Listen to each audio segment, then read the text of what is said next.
My name is Wan-Yi Lin Wan-Yi. My name is Roger Chen, Chen Zesi.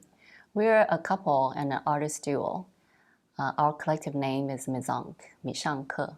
We've been working collectively for many years, creating sculptures, installations, videos, pop-up, billboard, and participatory art. We're based in the Greater Vancouver area. Our artwork in this exhibition is called 6 Acres. 6 Acres is this 2-channel video installation inspired by the 6 acres of natural environment where we have lived and worked in the last 20 years. We created the videos from animating our ongoing series of watercolor paintings. These paintings were made with intuitive brushstrokes. They abstractly depict what we see and experience from living on the land. I made the paintings and both of us made a digital work together. And I would say the story of 6 Acres began 20 years ago when we were still based in New York. After the traumatic event of 9/11 and witnessing it from the rooftop of our Brooklyn studio, we both had an awakening about how fragile and short life is. And at the same time, we sensed a strong calling to be with nature. And it wasn't until years later the reason for such a drastic move had revealed itself. So while we were enjoying a new life and having fun on this land, we were actually unconsciously being nurtured in the arms of 6 Acres. The quietness and the solitude had provided a safe environment for us to look into our inner wounds.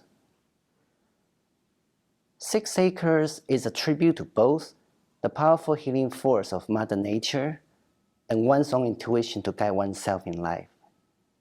I had always been a 3D artist. I was never a painter. I started to paint about 2.5 years ago because I wanted to work with a medium that would give me direct outcomes without involving different processes, which usually is the case when working with 3D works. So painting became a clear choice to me. And because I hadn't painted since foundation classes in college, I decided I would just paint without any preconceived subject. And I was just curious about what would come through my brushes. So after about a dozen paintings or so, it became evident to both Roger and me that I was painting what's around me. It felt as though the natural environment around me had become part of me over the years, subconsciously coming through the paintings. A portion of the watercolors that you see in the videos was a part of an installation presented by DEOA, 地门艺术基金会, which is an art foundation in Taipei, Taiwan, and this was about 2 years ago. At that time, we thought about experimenting with animation, but we didn't have time to try until the pandemic started. We wanted to animate because nature is never static.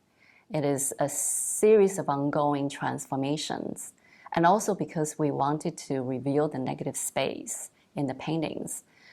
I intentionally left a lot of negative space, or I would say empty space.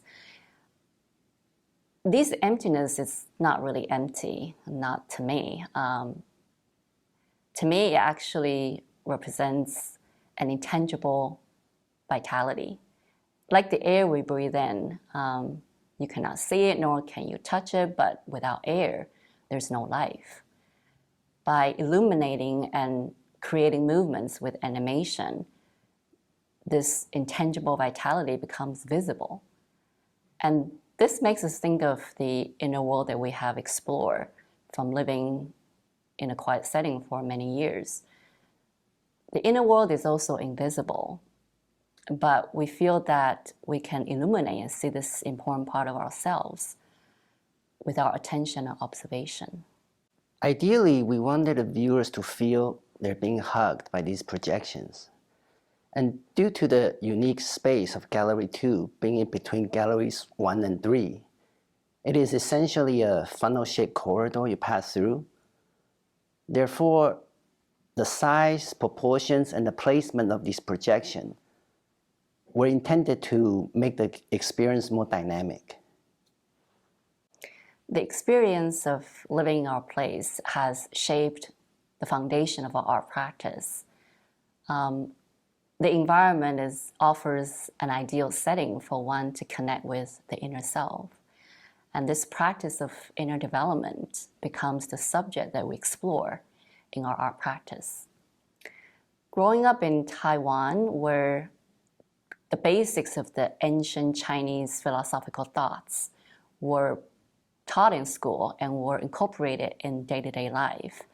And even after living in the West and learning different perspectives, when it comes to the concept of the self, we still view the self as interconnected rather than separate. And that practicing inner development with a discipline is beneficial at individual and collective levels. With the perspective of interconnectedness, we see that nature and humans as one, not separate. We both had a neglected childhood, but in different forms. Wan-Yi were simply left home alone a lot, while I, on the other hand, had family members around. However, the communications of feelings and emotions were suppressed rather than expressed. And I remember some of the best time I had as a child were the time I spent alone in nature.